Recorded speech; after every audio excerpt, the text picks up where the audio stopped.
এই হালার ভাই হালা দাঁড়ান, তাহলে এটা বলতে পারি আমি? পারি না, পারি না। আপনারই বুঝতে বললেন, তার উপরে আপনি ডেকে ফেললেন মিয়া। এভাবে পুলিশ একজন শুনেন, মিয়া সম্মানিত ভাষা, আপনি হয়তো বা জানেন না। আমি কথা বলি, মিয়া সম্মানিত, আমার কথা শুনেন, খারাপ কোনো আমার কথা শুনেন, প্রফেশনাল।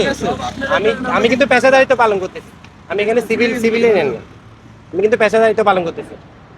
ভাই আপনি আমি যেই দায়িত্ব পেশাদারিত্ব পালন করেন, হ্যাঁ, হ্যাঁ, ঠিক আছে, বলেন। যেই দায়িত্ব পালন করেন আপনি তো আপনার নির্ধারিত দায়িত্ব পালন করছেন, তাহলে তাই তো না? ঢাকাইয়া মানুষটা কথা বলার আগে একটা বাজে ওয়ার্ড ইউজ করে, তাহলে কি আমি কি এখন বাজে ওয়ার্ডটা ইউজ করবো? বাজার কি মিয়া? না, ঢাকারা ইউজ করে হালা, তাহলে আমি হালা বলি আপনাকে।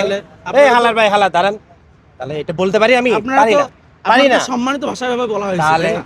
তাহলে যাই হোক, আপনি যেভাবে আপনি বলতেছেন, বরিশালের মানুষ, এটা বরিশালে খাটাবেন, অথবা আপনার আত্মীয় স্বজনের ক্ষেত্রে খাটাবেন, পেশাদারিত্বের মধ্যে এটা আনবেন না। আচ্ছা যাই হোক, আপনি যে কথাবার্তাগুলো যেগুলো বললেন, ওনার কথাবার্তার সাথে মন খুশি বলেন আপনি। পুরো শুনেন, আপনি হয়তো ওনাকে বুঝতে বলেছ, আর কিছুই না, বুঝতে বলেছ।